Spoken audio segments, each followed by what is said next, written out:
ada seorang perempuan yang pernah menikah, tapi akhirnya dia bercerai, alias dia janda. Kemudian dia menikah lagi, tapi kawin lari. Capek.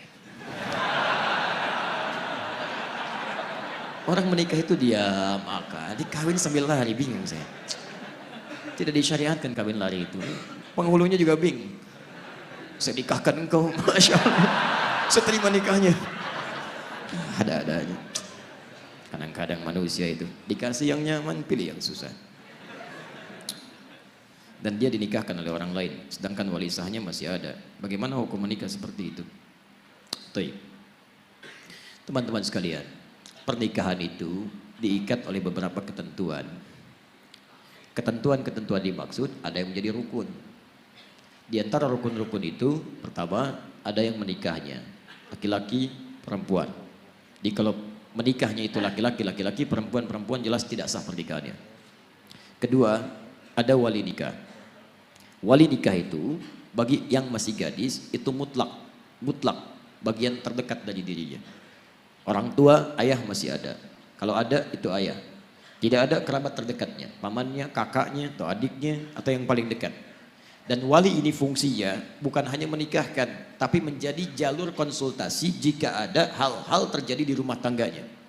Karena itu wali akan memberikan perlindungan pada perempuan supaya berfikirnya matang. Quran surah kedua ayat 221, paling kanan sebelah atas. Wala tunkihul musyrikin, wala tunkihul musyrikati hatta yu'minna. Jangan kamu laki-laki menikah dengan perempuan musyrik sampai mereka beriman. Wala amatun mu'minatun khairum min musyrikati walau a'jabatkum. Perempuan mukmin yang biasa-biasa saja lebih baik dibandingkan dengan musyrik walaupun dia memikat hati.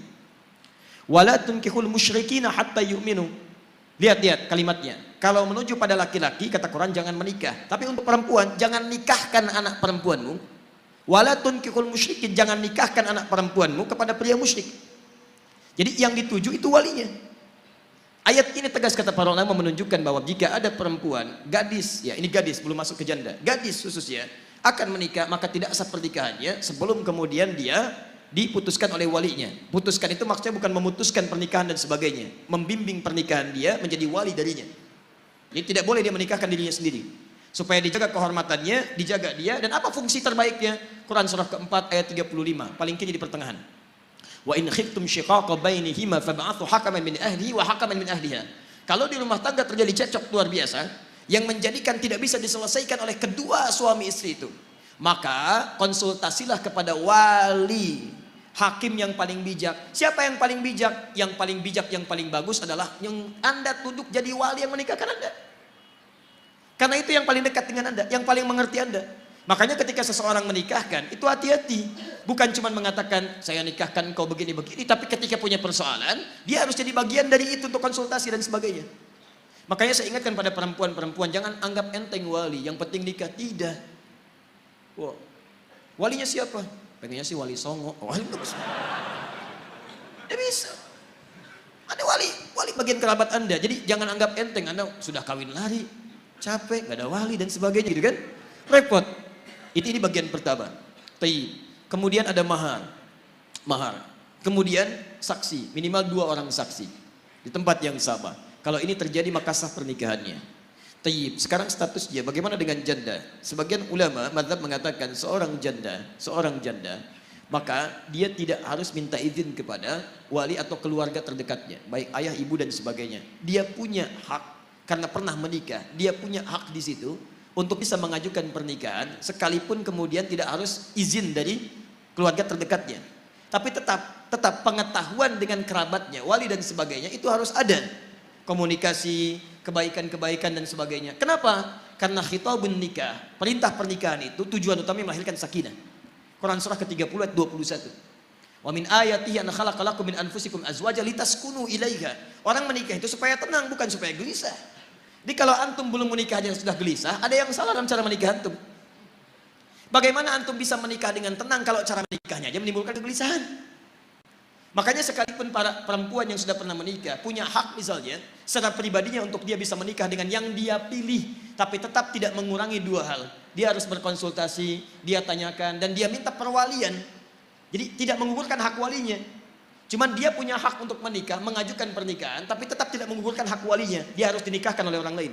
Siapa itu? Kalau ada kerabat terdekat, ambil kerabat terdekat. Kalau kemudian kerabat terdekat tidak ada, maka silahkan cari wali-wali hakim yang bisa mewakilinya. Dari KUA atau yang lain-lainnya.